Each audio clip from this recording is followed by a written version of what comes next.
Il y a évidemment toujours dans l'abstention une part d'électeurs importante d'ailleurs, qui s'intéresse peu au scrutin, qui n'a pas suivi l'élection, pas l'intention de voter. Mais là, dans le cas d'espèce, je pense qu'il y a aussi, on le voit bien avec le vote blanc et nul, une démarche politique très nette. La progression des votes blancs et nuls est tout à fait impressionnante, tout à fait inhabituelle. Les votes blancs et nuls ont été multipliés par 4 entre les deux tours de scrutin, atteignent un niveau record, sont le fait d'électeurs qui se sont déplacés pour manifester leur refus de l'offre électorale qui leur a été proposée, alors même que les bulletins blancs ne sont pas disponibles dans les bureaux de vote. Enfin, on voit que là, il y a un acte politique évident, y compris en partie dans l'abstention, puisque normalement, ce qu'on observe entre deux tours de scrutin présidentiel, c'est une diminution de l'abstention, une progression de la participation. Et ici, de manière tout à fait inhabituelle, on a vu au contraire l'abstention progresser, certes légèrement, mais progresser quand même. Donc tout ça montre aussi qu'il y avait une dimension politique dans ce qui s'est passé dimanche. Vous voulez dire que cela correspond à une consigne politique ?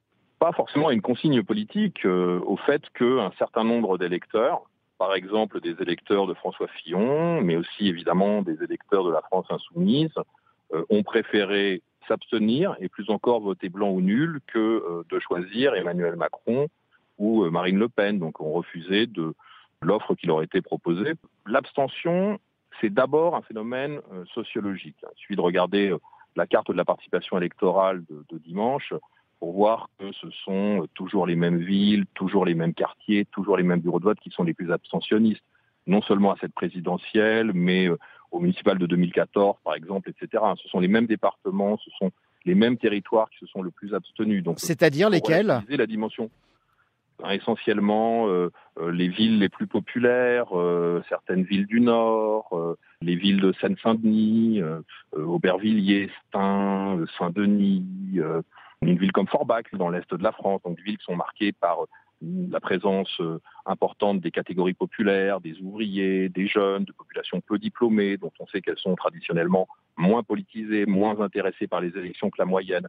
Là, les écarts avec le niveau national sont très importants. L'abstention y est en général supérieure à 40%. Il y a presque 20 points d'abstention en plus, alors qu'à l'inverse, Paris a massivement voté, la participation est restée supérieure à 80% dans la plupart des arrondissements du centre de Paris, dans des villes comme Neuilly, etc. Grosso modo, si on veut dire les choses de manière très simple, plus le mètre carré est élevé et plus les électeurs participent aux élections, et à l'inverse, plus on est dans des quartiers pauvres, dans des zones populaires, et plus l'abstention est haute. Et ça a été vrai dimanche, comme lors des scrutins précédents. C'est vraiment une constante de la participation électorale. Jean-Yves Dormagin, le vote blanc est comptabilisé, mais il n'est pas pris en compte. Si c'était le cas, quelle différence pour Emmanuel Macron, qui l'aurait de toute façon emporté ?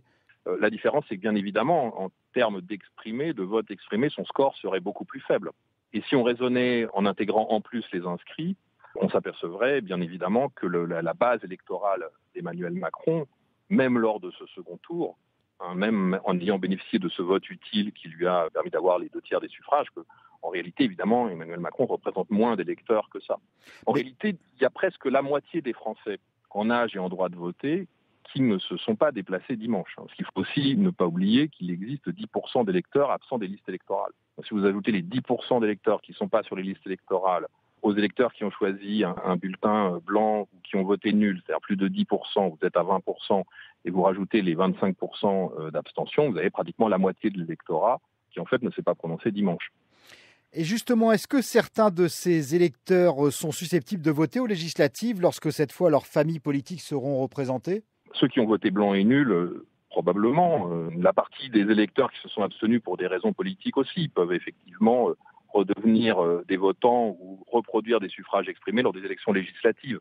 Mais ce qu'on sait, si vous voulez, et ce n'est quasiment jamais démenti, c'est que les électeurs qui ne votent pas à la présidentielle, les abstentionnistes qui n'ont voté ni au premier ni au second tour, seront abstentionnistes aussi aux élections législatives.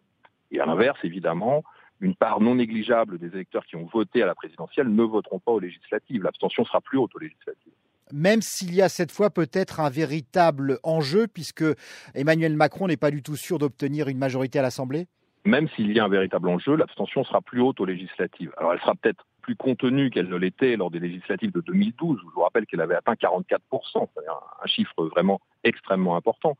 Elle sera peut-être légèrement inférieure ou un peu inférieure, mais elle sera plus haute. On vote toujours moins aux élections législatives qu'aux élections présidentielles, a fortiori quand les élections législatives ont lieu quelques semaines après une élection présidentielle. Donc l'abstention sera nécessairement plus haute.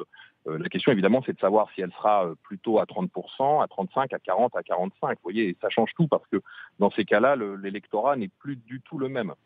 Jean-Yves Dormagin, le Front National obtient 10 600 000 voix. Est-ce que ce score historique implique mécaniquement l'élection de plusieurs dizaines de députés à l'Assemblée ? Mécaniquement non, parce que le mode de scrutin a pour conséquence qu'un parti politique, même avec 25-30% des voix, peut n'avoir qu'une représentation très très limitée au Parlement, voire presque pas de députés. Ça dépend de tout un tas de facteurs qui sont aujourd'hui difficiles à anticiper, ne serait-ce que le nombre de listes qui seront présentes, le nombre de triangulaires, de duels, voire de quadrangulaires au second tour. Enfin, tout ça sera absolument décisif.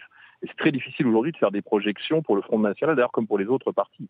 Jean-Yves Dormagin, d'une façon générale, cette abstention très forte, cette forte proportion de votes blancs et nuls, est-ce que c'est inquiétant pour la démocratie ? C'est un problème pour la démocratie, l'abstention, parce que elle ne touche pas de manière équilibrée toutes les composantes de la population. L'abstention, je l'ai dit tout à l'heure, l'abstention, c'est d'abord l'abstention des quartiers les plus populaires, c'est d'abord l'abstention des jeunes, c'est d'abord l'abstention des non-diplômés, des ouvriers. Donc l'abstention, ça aboutit à une déformation importante du corps électoral. Pour vous donner un chiffre précis, un exemple précis, lors de la présidentielle, les écarts entre les jeunes et les seniors sont d'à peu près 15 points de participation. Les seniors ont une participation qui est à peu près de 15 points supérieure à celle des jeunes. Lors d'une législative, l'écart passe à 40 points. Ça veut dire que les seniors votent presque 2 fois plus que les jeunes. Et ça pose un problème démocratique, c'est-à-dire ça pose un problème de représentativité du corps électoral. Et chaque fois que l'abstention augmente, c'est la représentativité du corps électoral qui diminue. Et ce sont certains territoires, certains segments de la population qui ne sont plus présents et d'une certaine manière plus actifs dans le processus démocratique. Donc effectivement, ça interroge l'abstention, ça interroge la qualité et la nature de notre démocratie.